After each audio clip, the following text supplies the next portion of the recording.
दोस्तों, अपने बच्चे किसको प्यारे नहीं होते। उनकी देखभाल करना माता पिता का कर्तव्य होता है। सभी माँ बाप अपने बच्चे की सेहत के लिए अच्छा ही सोचते हैं और उनके पालन पोषण के लिए भले ही भीख क्यों ना मांगनी पड़े, वो उसके लिए भी तैयार हो जाते हैं। पर जब माँ बाप आसपास नहीं होते तो उनका बच्चा किसी भी समस्या में हो तो क्या आपने सोचा है कि उसकी सुरक्षा आखिर करता कौन है? साक्षात महादेव।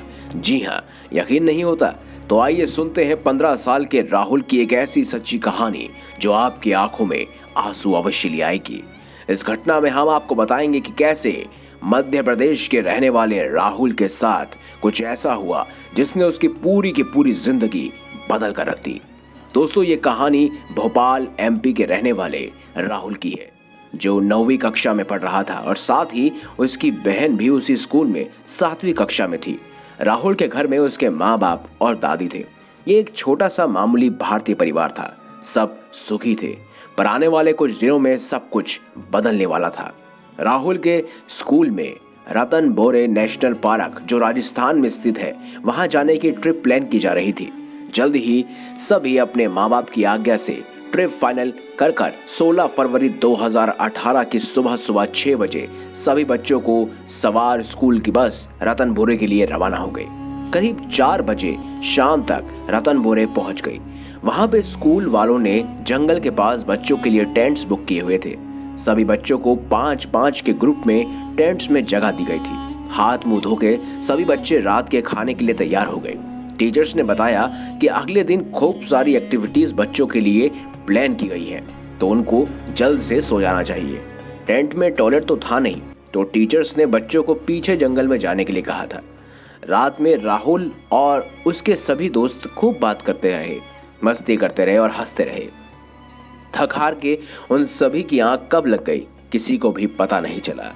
करीब रात के 4:30 के करीब राहुल को टॉयलेट जाने की इच्छा हुई तो उसकी आंखें खुल गई। टेंट से बाहर निकलकर जब वो जंगल की तरफ चलना शुरू किया तो नींद में वो पता नहीं कितनी आगे निकल गया, उसको खुद पता नहीं लगा। एक पेड़ की डाल में उसका पैर फंस जाता है। राहुल अपना संतुलन खो देता है और नीचे गिर जाता है। धड़ से उसका शरीर जमीन छूता है और उसको एहसास होता है कि वो एक कुएं में गिर गया है। उसको पसीने आने लगते हैं। घबराहट से उसका दिल बहुत तेजी से धड़कने लगता है। उसके हाथ पैर फूल जाते हैं। वो कुएं में से निकलने की बहुत बार कोशिश करता है, पर राहुल की बदकिस्मती इतनी बुरी थी कि वो कुआं 25 फीट का था। उससे बाहर निकलना बेहद नामुमकिन था। रतनबोरे में कुछ ही दिन पहले बारिश भी हुई थी। उस कुएं में और फिसलन हो गई थी। जब राहुल किसी ईंट पर पैर रख के चढ़ने की कोशिश करता तो तुरंत ही फिसल जाता। उसने मदद के लिए चिल्लाना शुरू किया, पर उसकी चीख से कोई नहीं आया क्योंकि चलते चलते वो जंगल में काफी अंदर तक आ गया था। उसने सोचा कि उसको सुबह में कोशिश करनी चाहिए जब सब उठ गए होंगे। यही सोचकर वो सो गया। सुबह जब सूरज की किरणें राहुल की आंखों पर पड़ी तो वो खड़ा हो गया और अपने कपड़ों को झाड़ने लगा। उसको कुछ आवाज आई। जैसे ही उसने सामने देखा तो वहां पर एक नाग मौजूद था। वो राहुल को देख हिलने लगा और अपने फन खोलकर फुंकार भरने लगा। राहुल डर के मारे पीछे हटता गया और जमीन पर गिर गया। जब वो नाग फुंकार भर रहा था तो राहुल ने देखा कि कम से कम 8 फीट लंबा वह सांप उसकी तरफ ही दिख रहा था और लगातार उसके ऊपर मंडरा रहा था। राहुल रोने लगा और मदद की गुहार करने लगा। वो नाग धीरे धीरे राहुल के चक्कर काटने लगा। राहुल डर के मारे चिल्लाता गया, पर उसकी मदद के लिए उस समय कोई नहीं आया। नाग ने चक्कर काटने बंद किए। राहुल के सामने वह खड़ा हो गया। राहुल घबरा रहा था, पर अंदर से उसको पता था कि इसका भरोसा नहीं किया जा सकता। शायद ये नाग उसको नुकसान पहुंचाए या फिर नुकसान न पहुंचाए। कुछ ही देर बाद वो नाग वापस से अपने फन खोलकर फुकार भरने लगा और देखते ही देखते कुएं के इर्द गिर्द कई सारे सांप एकत्रित हो गए। राहुल और परेशान हो गया कि आखिर ये चल क्या रहा है। उसके कुछ पल्ले भी नहीं पड़ रहा था। वो सभी सांप कुएं में प्रवेश करने लगे और एक के ऊपर एक दूसरे से अपने शरीर को जोड़ने लगे। राहुल की आंखों के सामने जो हो रहा था उसको बिल्कुल भी यकीन नहीं हो रहा था। उसके सामने सारे सांपों की एक रस्सी बन गई थी। वो उनको पकड़ के बाहर निकल सकता था, पर वो कहीं ना कहीं उन सांपों को छूने से डर रहा था, कहीं कोई सा सांप उसे डस ना ले। पर वो लंबा नाग उसके पीछे आकर फुकार वापस से भरने लगा। उस लंबे बड़े नाग से बचने के लिए राहुल को उन सांपों से बनी रस्सी को पकड़ना ही पड़ा और जैसे तैसे कर वो बाहर निकलने लगा। जब वो कुएं से बाहर निकल आया तो उसको खुद यकीन नहीं हुआ कि इतने गहरे कुएं से वो इतने चमत्कारी ढंग से वापस आया है।